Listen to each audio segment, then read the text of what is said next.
Pork belly from Premium Choice Meat Shop.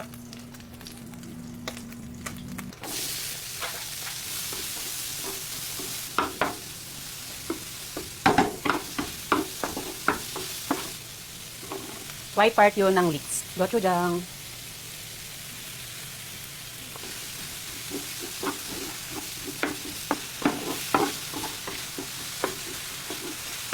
Kimchi.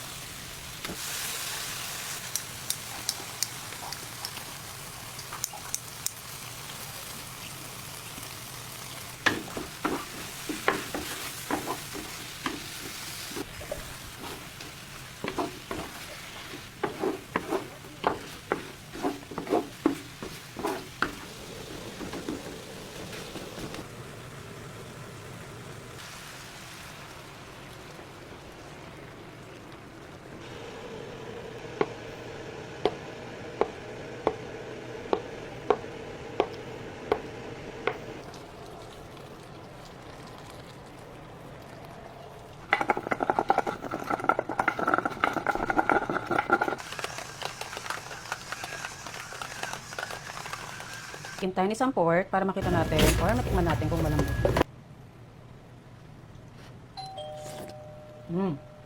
Lambot na. Sinigang powder mix.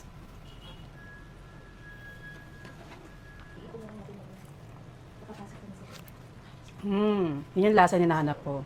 May konting anghang na may konting asim.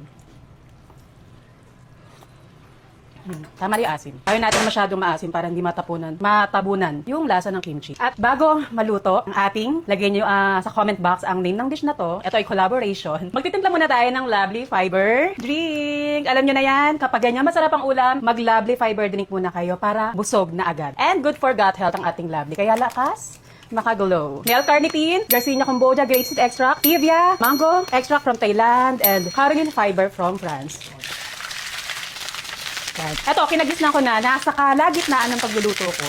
Nagtitimpla na ako ng Lovely Fiber drink. Para safe tayo, kasi laging masasarap yung niluluto natin.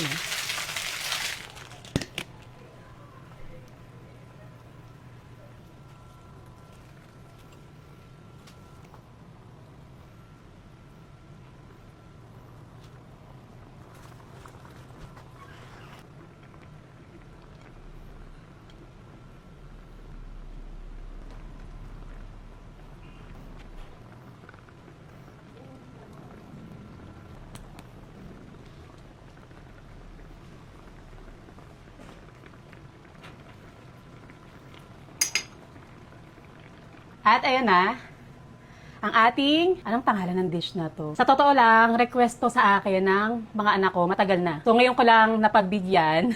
Pasensya na, ilang years lang. Years ba? Hindi pala years.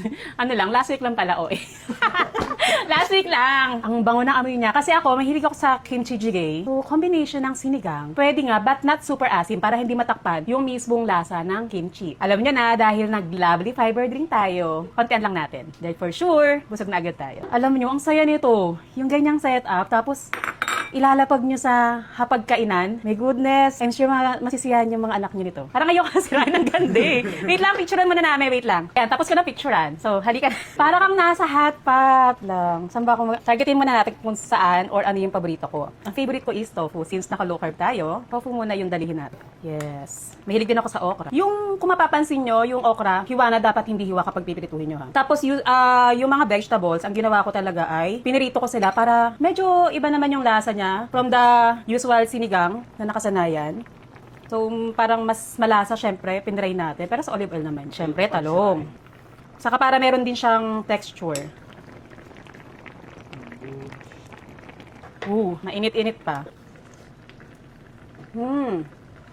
Lumubog na yung mga gulay, mas sumarap siya. Sakto yung asim. Lang.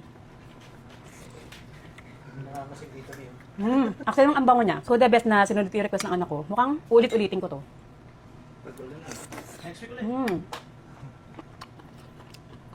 Yung karne, mabilis siyang malambot kasi, or mabilis siyang napalambutan kasi, senior na natin kanina. Tapos, yung mismong oil, na galing sa karne na nag-render na fats, yun yung ginamit natin panggisa. Kaya, malasa na din siya.